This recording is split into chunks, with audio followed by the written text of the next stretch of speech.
Greetings from the WHO headquarters in Geneva.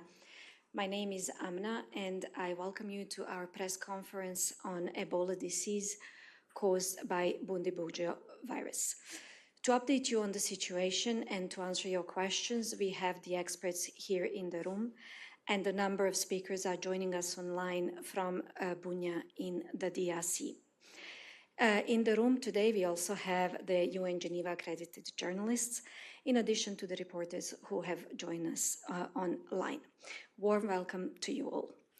After I introduce the speakers, I'm going to go to the Director General for his opening remarks, and I will then open the floor to your questions. We will start with the journalists in the room, and we'll move on then to the reporters online. As always, Dr. Tedros, WHO Director General, is with us today, and we also have online Dr. Mohamed Yaqub Janabi, Regional Director for WHO Afro. Welcome to you both. Joining us from Bunia in the DRC, speakers online, we have a group of experts, starting with Dr. Chikwe Ihekweazu, who is the Executive Director of the WHO Health Emergencies Program. We have Dr. Marie-Roseline Belizer, who is the WHO Afro Regional Emergency Director, AI and Incident Manager. We also have Dr. Abdirahman Mahamoud, the Director of Health Emergency Alert and Response Operations at WHO. Dr. Janet Diaz, the Unit Head for Safe and Scalable Care, is also with us, as is Dr. Vazi Morthy, who is the lead ad interim for the R&D blueprint in the Office of the WHO Chief Scientist. With this, I'm going to hand over to Dr. Tedros for his introductory remarks. Thank you, Amna. Good afternoon to everyone in the room, and good morning, good afternoon, and good evening to those joining us online. Yesterday, I returned from a visit to the Democratic Republic of the Congo, including to the epicenter of the Ebola outbreak in the province of Ituri. I met with political leaders, senior health officials, ambassadors, partners, WHO colleagues, frontline responders, community and faith leaders, women's groups, business leaders, traditional healers, and more. Of course, meetings also with our partners. I'm very encouraged by the level of commitment I saw everywhere I went. What I saw gave me hope, although challenges remain. In DRC, 344 cases have been confirmed, including 60 deaths in 24 health zones across 3 different provinces: Ituri, North Kivu, and South Kivu. The number of suspected cases has now been reduced to 116 from over 1,000 last week, as we work through the backlog, either confirming them or ruling them out. In Uganda, there is 1 confirmed death and 15 confirmed cases, including a Congolese resident who traveled to the United Arab Emirates and then to Uganda. WHO is working with public health authorities in Uganda and the UAE to gather additional information, assess the risk of exposure during travel, and to facilitate contact tracing. We thank both the UAE and Uganda for their collaboration to mitigate the risks related to this case. In addition, a US citizen who was infected in DRC is still receiving care in Germany. WHO's risk assessment remains unchanged, very high at the national level, high at the regional level, and low at the global level. The outbreak had a big head start, and we're still behind, but under the leadership of the government of DRC, we're catching up. In Bunia, there are now 3 treatment centers with a capacity of 80 beds, and there are also treatment units in Mangwalu, Raumpara, Beni, Goma, and Bukavu, and more are on the way. So far, 6 people have recovered in DRC and 2 in Uganda, showing that people can survive Ebola if they have access to care and go to health facilities as soon as they show symptoms. But we still face several challenges. First, testing. One of our key priorities is to scale up laboratory and diagnostic capacity to reduce delays in case confirmation and support faster response decisions. Accordingly, we're working to decentralize laboratory and diagnostic capacity in priority locations, including Mangwalu, Beni, Aru, Yaoundé, and Chomia. We also need to scale up readiness, including surveillance, laboratory diagnostics, and access to health services in neighboring provinces and countries. Second, contact tracing in the DRC is not yet where it needs to be. Only about 45% of contacts have been followed up, and to get ahead of the outbreak, we need to get that number up to above 90%. Insecurity, displacement, and mobile populations make contact tracing especially difficult. Third, blanket travel restrictions imposed by some countries are disrupting supply chains and hindering the response. WHO recommends exit screening at airports, ports, and border crossings to prevent the exportation of cases and contacts. We ask countries that have imposed blanket travel restrictions to lift them. Fourth, community mistrust is a serious barrier. Some community leaders told me that they believe Ebola is not real. Building trust with the communities is therefore critical to bringing the outbreak under control. And fifth, as you know, we're fighting this outbreak without vaccines or therapeutics. WHO and partners are working on advancing clinical trials as quickly as possible.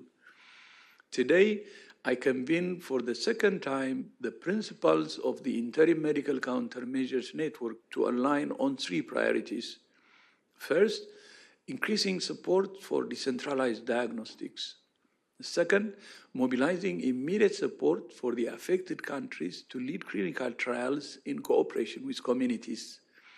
And third, accelerating the investment to support all pillars of the response. Although vaccines and therapeutics would be a big help, the key to ending this outbreak is not biomedical. It's leadership, ownership, partnership, and trust. Government leadership, community ownership, a strong partnership between the many actors involved, working with one budget, one plan, and one report, and building trust in the affected communities. We also need to remember that Ebola is only one health threat among many that these communities face. One of the things I heard from the community leaders is that they worry that the response to Ebola may take resources away from the health and humanitarian services they rely on for their many other needs. Our ultimate measure of success is not whether we stop this outbreak. We will. The government of DRC has extensive experience with Ebola and has stopped 16 previous outbreaks. It's just a matter of how quickly we can do it. The real measure of success is what we do to prevent the 18th outbreak and the 19th. If the people of Ituri survive Ebola only to die from malaria, malnutrition, or pneumonia, or diarrheal disease, or HIV, or diabetes, we have not really helped them. For now, WHO and our partners are committed to ending this outbreak under the leadership of the government. And when it does end, we will remain equally committed to supporting the government and the local communities to build the health and humanitarian services they need and deserve. Amna, back to you. Thank you very much, DG. Before we open the floor for questions, I want to introduce our experts at the podium. We have got to the right of Dr. Tedros, we have Anais Legand, who is the Technical Officer for High Threat Pathogens at the WHO Health Emergencies Program, and Dr. Teresa Zakaria, who is the Unit Head for Risk Reduction and Humanitarian Operations at the WHO Health Emergencies Program. We are ready to take your questions. Agnes Pedrero, IFP, over to you, please. Yes, hi, thank you. A question to who can answer that question. I was wondering if you could tell us how much access do you have on the tests that actually can detect the strain, this particular strain, and if there is any test shortages, and in general, what are the most crucial needs that you have on the material, on the personnel? Is there any shortages in general? And if you could also say what is the number of suspected Ebola deaths that have been found so far? Thank you. Thank you, Agnes. For the first part of your questions, let us go to Dr. Marie-Roseline Belizer, WHO Afro-Regional Emergency Director ad interim and Incident Manager. Marie-Roseline? Thank you for giving me the floor. Can you see me? Yes, we can hear you. Go ahead. Thank you for giving me. Okay, thank you. Can you repeat the question, please? Agnes, go ahead, please. So I repeat the question. The first part, yes, about the diagnostics. Okay. So my question was about in general, about the material, the personnel, if you see any shortages on the ground, on what on the most critical needs, and in particular on the tests that can detect this particular strain, the Bundibugyo. What can you tell us about that? Thank you. Okay, thank you so much for the question. So far, WHO, we have deployed 106 staff in the field, and that are distributed in 3 provinces. But at national level, we have a lot of infrastructure that has been infected, and we are putting those personnel in quarantine. That means there will be a shortage of national personnel in those places. And we support the Ministry of Health in order to take other healthcare workers in other provinces in order to replace those personnel in the province. Yesterday, we have 30 healthcare professionals arriving from Kinshasa in order to support clinical care here. And regarding the test, WHO supported the Ministry of Health to have 2,000 tests that has been deployed already in Bunia. And today, a mobile laboratory has been deployed in Mongwalu, which is the second hotspot of this outbreak. And we still have a shortage of staff.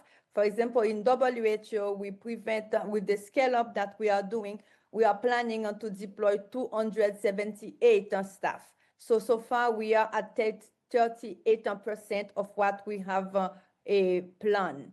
And at local level, as I say, we also have other institutions who have also staff. For example, MSF is running a clinical treatment center. We have also Alima, who has a staff. We have a Samaritan Purse, who have also staff, and all of them are coming on to support the government. But for the national one, as I mentioned, we are supporting the government in order to protect those healthcare personnel. As you know, we have a high number of them that has been infected, and we are really putting in place that biosecurity system in order for those staff to be in a safe place. In the meantime, the service continue to run with our staff coming from other provinces, as I mentioned. Over. Thank you, Dr. Belizer. And on AFP's second question, which is related to suspected deaths and the numbers. We will go to Dr. Abdirahman Mahamoud, the Director of Health Emergency Alert and Response Operations. Dr. Mahamoud. Thank you so much. DG has already alluded and explained the current situation. What the field team is doing, looking, clearing the backlog. So the lab so far has done 1,445 tests that cleared almost all the backlog we had. And every day, as the surveillance improves, there are new suspect cases. So today we have 116. The historical 223 deaths, there's a dedicated team going through that case by case, whether it's a probable, whether it's a discarded, or unknown. So that work is going out on the field. So the numbers are there and they have not missing from the overall. It's just the work required. At the start of the outbreak, every death was included. And now that we have the surge, as Dr. Mary Rosalind said, we will be going through that and classifying. They're already dead, so we will not be able to collect samples, but we have enough clinical information from the medical record and the epidemiological investigation going on that. So the lab has improved, and I think with the decentralization, they will be able to do 1,000 tests a day from the small number. With the 5 labs that will be established by early next week, we're in a good shape under the government, and I'd like to recognize the INRP team, Professor Muyembe and Professor Palisid, who's leading here from the front. So at this stage, WHO, with the support of Africa CDC, the scale-up is on track.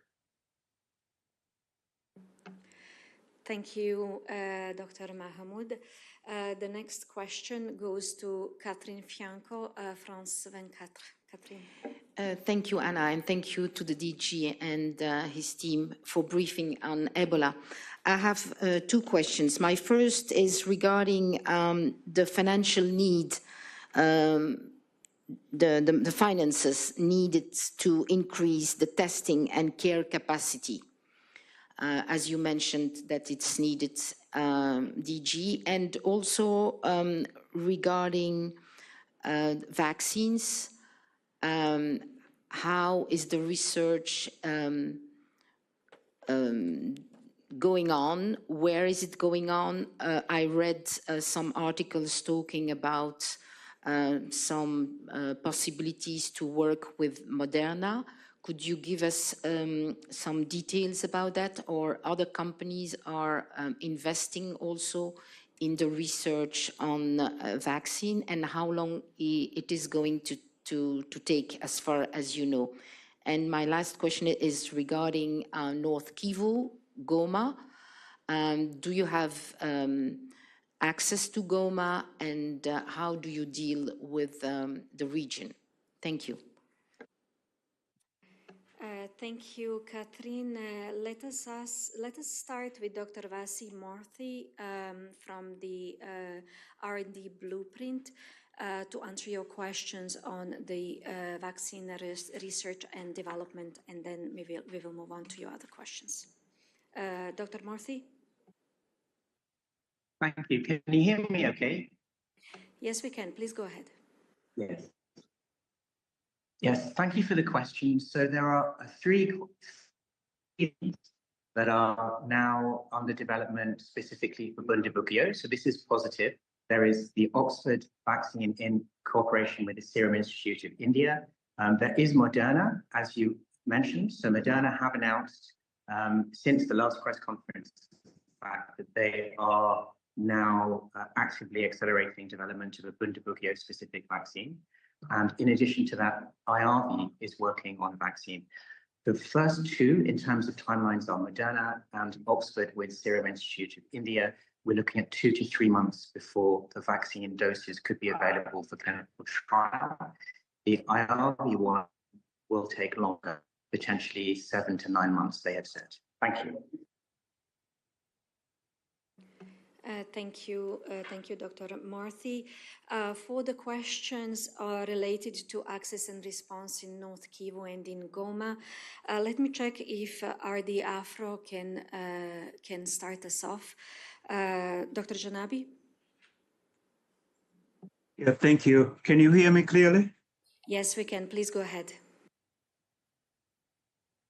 Yeah, thank you. Let me just allow me to start by strongly reinforcing the DG's message about the importance of leadership presence on the ground, of course, led by the government of DRC and working with all other agencies, including CDC. And really, I have to mention MONUSCO here, who really help us on the transportations in the initial stage, and many others who work with us.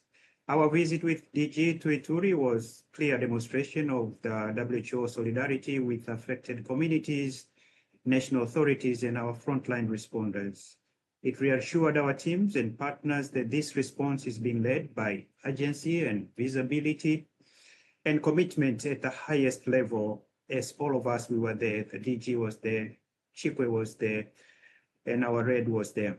So the visit also delivered very concrete operational gains. DG engaged directly, as he said, with community leaders, youth, traditional leaders, and local influencers, reinforcing that community trust is central in controlling this Ebola. We opened, as DG said, a 60-bed treatment center, which will have also a pediatric wing, specific for pediatric wings. DG, with all the team, continue to address the misinformation with very clear facts, including clarifying the timing of WHO outbreak notification, the reopening of commercial flights between Kinshasa and Bunia, which he really requested the government. There is another very important outcome, already improving access, logistic, and continuity of the response. As DG has stated, this outbreak is serious, but is controllable. Transmission is still ongoing, and contact tracing coverage, as he put it, currently around 45. Our target is to reach 95, and we're going to do it in phase. We started at 20, so now we're at 45. So really, there's a light end of the tunnel. Insecurity and localized conflicts continue to affect this coverage, and border disruption impacts supply chains. So these challenges are real, but they are known and being actively addressed. Our priorities to finish are therefore very clear and fully aligned: sustain community engagement, protection, support for frontline health workers, and rapid identification of the cases. Specifically about Kivu, we have never left Kivu as WHO. That's why we even give you the numbers. We have always been there. We are just now drawing attention to the current Ebola, but we are not only looking to Ebola. I have to remind everyone, 12% of the malaria cases are in the Democratic Republic of. So all our surveillance points, our treatment centers, when we are going to involve diagnosis of malaria and treatment of malaria. So let me finish with consistency, implementation of these measures, close collaboration with the national authorities, and trust of the communities. We are confident. But the other thing, DG touched it, but let me emphasize, now we are looking on the longer term in order maybe to reduce the chances of getting the 18th and 19th and 20th. We have to go down. Where does Ebola coming from? It comes from the animal. It's a zoonotic disease. So we have to start to think about talking with the indigenous people. One of the delicacies is the wild animals, the fruit beds. So how can we start the process of discussing with them how to handle these things, how to handle the animals and the beds and everything is very crucial. Back to you, Amna. Thank you very much, RD. Catherine, could I please ask you to repeat your question on finances? It was regarding finances. How much money is still needed to help fight this outbreak? Thank you. Thank you. We will go to Dr. Chikwe to help us out. Please, Dr. Chikwe. Thank you very much. Very important question. Firstly, just to say that at the start of the outbreak, we immediately, the Director General released $3.9 million from our contingency fund for emergencies this is a very important fund that enables us to start any response. So that's what we've used to start the response to the outbreak. Currently, we estimate our costs, our needs for the initial 3 months of the outbreak to be $115 million. That will be part of a strategic preparedness and response plan that is being launched on Friday, done together with our partners in Africa CDC, the Democratic Republic of Congo and Uganda and all the other partners that are part of that response. So this is what WHO needs, but it's part of a much bigger requirement for the total response. Of what WHO needs, of that 115, we're only 35% funded at the moment for this initial period. And considering the scale of the outbreak, we estimate we'll need a lot more for the duration of the response. However, we are doing the very best we can with what we have. We've mobilized fully to the field, supporting the government and working with many other partners. What we bring to the table is not necessarily primarily financial. The money is important to enable the response, but there's a very strong response happening in the DRC, in Bunia, where I am at the moment. Partners are working ahead of the resources and really anticipating that, as usual, the world will come together, not as an act of charity, but as an act of solidarity to support the ongoing response in Bunia and the rest of the DRC. Back to you, Amna. Thank you very much, Dr. Chikwe.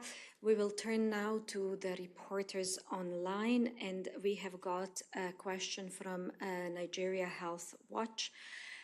Please unmute yourself, introduce yourself, and ask the question. Thank you, Amma. Good morning, good day, everyone, wherever you are. My question, this is Emeka from Nigeria Health Watch. We would really like to know what WHO's advice is to countries within the region, especially as WHO has placed countries in high risk, and also what WHO is doing differently now to build trust in communities in DRC, given that this is not the first Ebola outbreak. Thank you. Thank you very much. We will go to Dr. Abdi with this question. Dr. Abdi.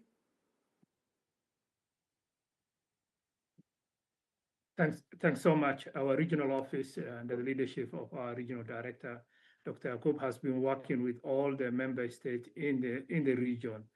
When we talk about the region high, maybe it's there in detail of this outbreak, we mean the neighboring countries, that's South Sudan and Uganda, and we have 10 other countries that needs to be ready.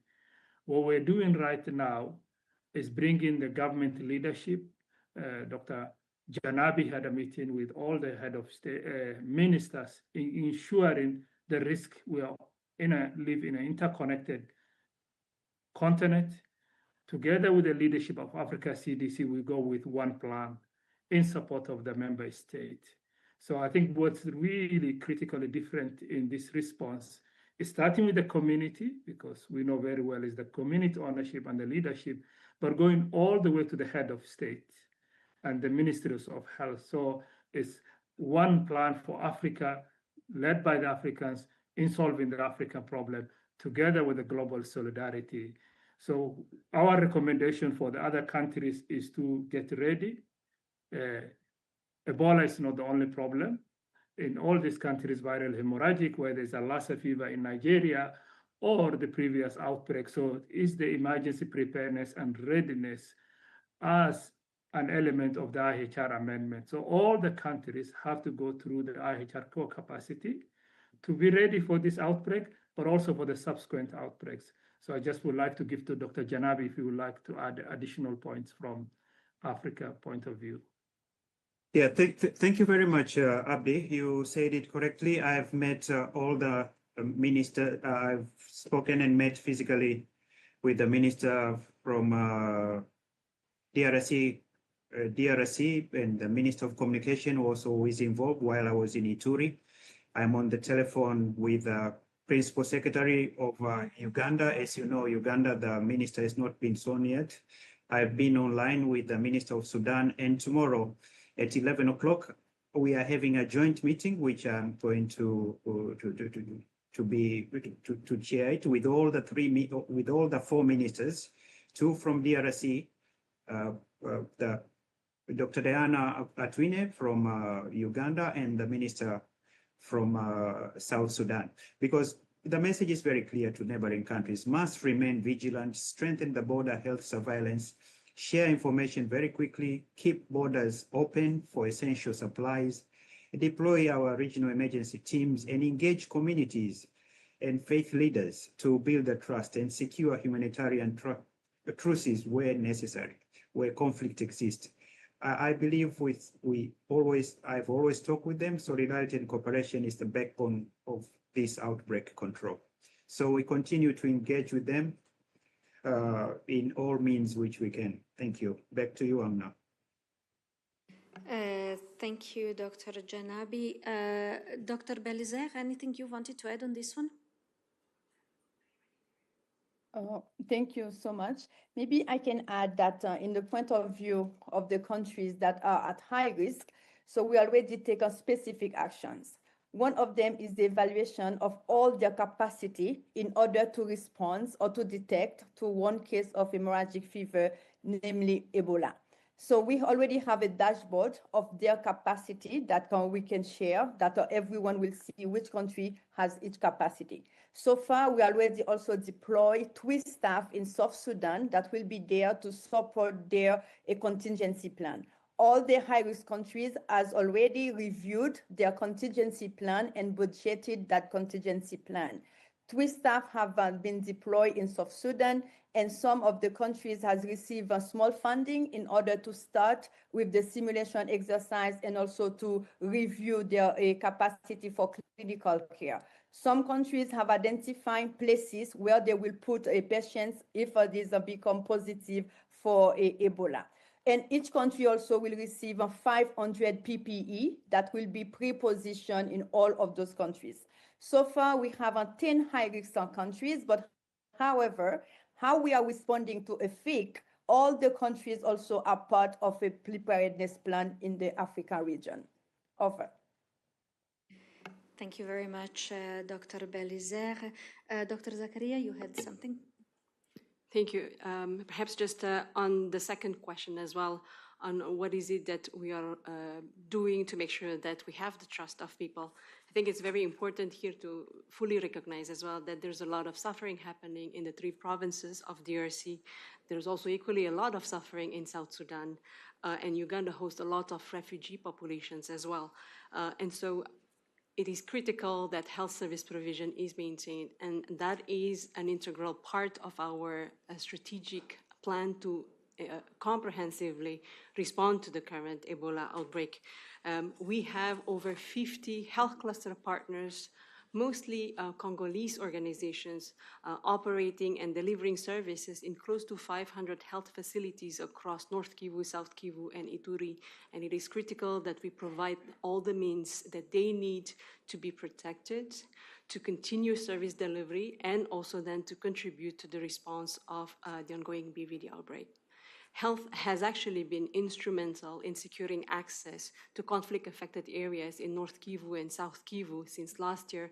And so we want to also capitalize on that established relationship with health authorities in all locations to make sure that the BVD response can be as effective as possible, reach all the populations in need, while also then safeguarding access to healthcare and protection for the entire population who needs it badly. Thank you.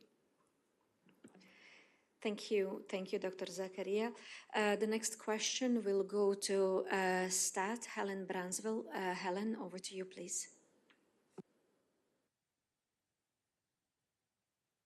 I thank you very much for doing this, and thank you, Amna, for taking my question. I actually would like to squeeze in 2, if I could. The first for the DG. Dr. Tedros, do you have thoughts about the U.S. plan to establish a quarantine and early treatment center in Kenya rather than allow Americans who may have had exposure to Ebola in the outbreak zone to return to the United States? And the second question would be for Dr. Murthy. Could you tell us a little bit, please, about the status of trials for the antivirals and other non-vaccine medical countermeasures? Thank you. Thank you, Helen. Thank you, Helen. We're working with the US. We collaborate at all levels, expert level and high level. We share information, and they're also investing, they're supporting financially, and I know they will increase their support. There is strong commitment at all levels, and I'm really glad to see that. So for the response, I think that's the most important part. With the rest of what they're doing, I think based on their risk assessment, they have, they can do whatever they think is right for them. But I really appreciate actually the strong commitment and support I see in responding to this Ebola outbreak, and I'm in touch, including my level, by the way. Thank you. Thank you, DG. Dr. Vassi, for the question on the status of clinical trials, please. Yes, thank you for the question, Helen. So I think that this is good news in a much better than we've been outbreaks. And this is really the preparedness work over the last several years that is bearing fruit. So is in advanced stages of preparation now, integrated into the scaling up of the case management, the patient referral pathways. So it's really central that trial is integrated into the broader treatment work.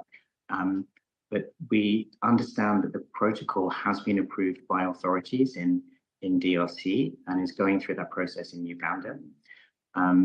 The two agents there are MBP-134, promising pan-Ebola monoclonal antibody, and remdesivir, which in the trial there are multiple arms, including a combination of those two.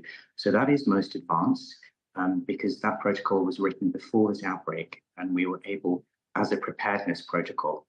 So the fact that we have these preparedness protocols approved before outbreaks is a development. Secondly, when we consider prevention of cases, we're certainly not waiting for the vaccines, in that we have another new development for an Ebola outbreak, and that is an oral antiviral. So obeldesivir, we haven't had this before in any previous outbreaks of viruses. We have an oral option for research.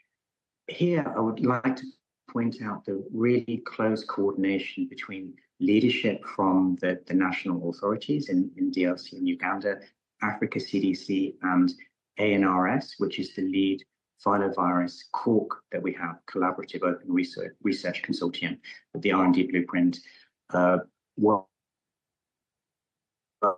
with to collaborate with scientists. All of these partners are coming together to write the protocol for a clinical trial looking at obeldesivir as a post-exposure prophylaxis. And again here, very close coordination with those working in the field for contact tracing will be very important.